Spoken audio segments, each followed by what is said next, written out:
ಜಿಲ್ಲಾಡಳಿತ, ಜಿಲ್ಲಾ ಪಂಚಾಯತ್, ಮಹಿಳಾ ಮತ್ತು ಮಕ್ಕಳ ಅಭಿವೃದ್ಧಿ ಇಲಾಖೆ, ಜಿಲ್ಲಾ ಮಹಿಳಾ ಸಬಲೀಕರಣ ಘಟಕ ಹಾಗೂ ಶಿಶು ಅಭಿವೃದ್ಧಿ ಯೋಜನೆ ಜೇವರ್ಗಿ ಇವರುಗಳ ಸಂಯುಕ್ತಾಶ್ರಯದಲ್ಲಿ ಬೇಟಿ ಬಚಾವ್ ಬೇಟಿ ಪಡಾವ್ ಯೋಜನೆಯಡಿ ಗ್ರಾಮ ಪಂಚಾಯಿತಿ ಮಟ್ಟದಲ್ಲಿ ಮಹಿಳೆಯರ ಮತ್ತು ಮಕ್ಕಳ ರಕ್ಷಣಾ ಕಾವಲು ಸಮಿತಿಗಳ ಸದಸ್ಯರುಗಳಿಗೆ, ಪಂಚಾಯಿತಿ ಸದಸ್ಯರುಗಳಿಗೆ, ಪಂಚಾಯಿತಿ ವ್ಯಾಪ್ತಿಯ ಮೇಲ್ವಿಚಾರಕಿಯರಿಗೆ, ಅಂಗನವಾಡಿ ಕಾರ್ಯಕರ್ತೆಯರಿಗೆ, ಆರೋಗ್ಯ ಮಹಿಳಾ ಸಹಾಯಕಿ ಹಾಗೂ ಇತರ ಗ್ರಾಮ ಪಂಚಾಯಿತಿ ಮಟ್ಟದ ಅಧಿಕಾರಿ ಸಿಬ್ಬಂದಿಗಳಿಗೆ ಒಂದು ದಿನದ ಅರಿವು ಮೂಡಿಸುವ ಕಾರ್ಯಕ್ರಮವನ್ನ ಹಮ್ಮಿಕೊಳ್ಳಲಾಗಿತ್ತು.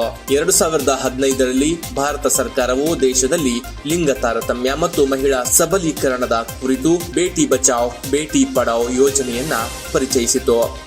ಬೇಟಿ ಬಚಾವ್ ಬೇಟಿ ಪಡಾವ್ ಎಂಬ ಹೆಸರಿನ ಅರ್ಥವೇ ಹೇಳುತ್ತೆ ಹೆಣ್ಣು ಮಗುವನ್ನ ಉಳಿಸಿ ಮತ್ತು ಮಗುವಿಗೆ ಶಿಕ್ಷಣ ನೀಡಿ ಎಂದು. ಈ ಯೋಜನೆಯು ಲಿಂಗ ತಾರತಮ್ಯದ ವಿರುದ್ಧ ನಾಗರಿಕರಿಗೆ ಶಿಕ್ಷಣ ನೀಡುವುದಾಗಿದೆ.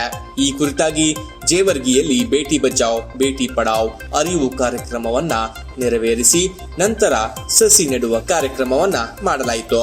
ಈ ಸಂದರ್ಭದಲ್ಲಿ ನೆಲೋಗಿ ಶ್ರೀಗಳು, ಮಹಿಳಾ ಮತ್ತು ಮಕ್ಕಳ ಕಲ್ಯಾಣ ಇಲಾಖೆಯ ಅಭಿವೃದ್ಧಿ ಅಧಿಕಾರಿಯಾದ ಭೀಮರಾಯ ಎಸ್ ಹೊಸಮನಿರವರು ಭಾಗವಹಿಸಿದ್ರು.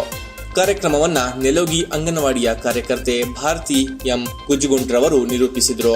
ಈ ಸಂದರ್ಭದಲ್ಲಿ ಗ್ರಾಮ ಪಂಚಾಯಿತಿ ಮಾಜಿ ಅಧ್ಯಕ್ಷರಾದ ತಾಯಮ್ಮ ಕಿರಂಗಿ, ಸದಸ್ಯರುಗಳಾದ ಭೂತಾಳಿ ಮುದ್ದ, ಅನಿಲ್ ಕುಮಾರ್ ನಾಗರತ್ನ, ಪ್ರೌಢಶಾಲೆಯ ಶಿಕ್ಷಕರಾದ ನಿಂಗಣ್ಣ, ಎಸ್ಪಿಎಂ ಶಾಲೆಯ ಶರಣಬಸಪ್ಪ ಶ್ರೀಮಂತ್, ಎಸ್ಡಿಎಂಸಿ ಅಧ್ಯಕ್ಷರಾದ ಭೂತಾಳಿ ಭಾಸ್ಗಿ, ಆರೋಗ್ಯ ಇಲಾಖೆಯ ರೇಣುಕಾ, ಮೇಲ್ವಿಚಾರಕಿಯಾದ ಗೀತಾಶ್ರೀ, ಸಾಗರ್ ನೆಲೋಗಿ, ಜಗದೀಶ್ ನಡಗಟ್ಟಿ, ಪ್ರಕಾಶ್ ಕೂಡ್ಲಿಗಿ, ಸಂತೋಷ್, ಜಯಶ್ರೀ, ಭಾಗ್ಯಶ್ರೀ, ಸೌಭಾಗ್ಯ, ಶರಣಮ್ಮ, ಶಾಂತಾಬಾಯಿ, ಕಮಲವ್ವ, ಪ್ರೀತಿ ಸೇರಿದಂತೆ ಅನೇಕರು ಅಂಗನವಾಡಿ ಕಾರ್ಯಕರ್ತರು, ಆಶಾ ಕಾರ್ಯಕರ್ತೆಯರು, ಗ್ರಾಮದ ಹಿರಿಯರು, ಮುಖಂಡರು ಮತ್ತು ಅಧಿಕಾರಿಗಳು ಈ ಕಾರ್ಯಕ್ರಮದಲ್ಲಿ ಉಪಸ್ಥಿತರಿದ್ದರು.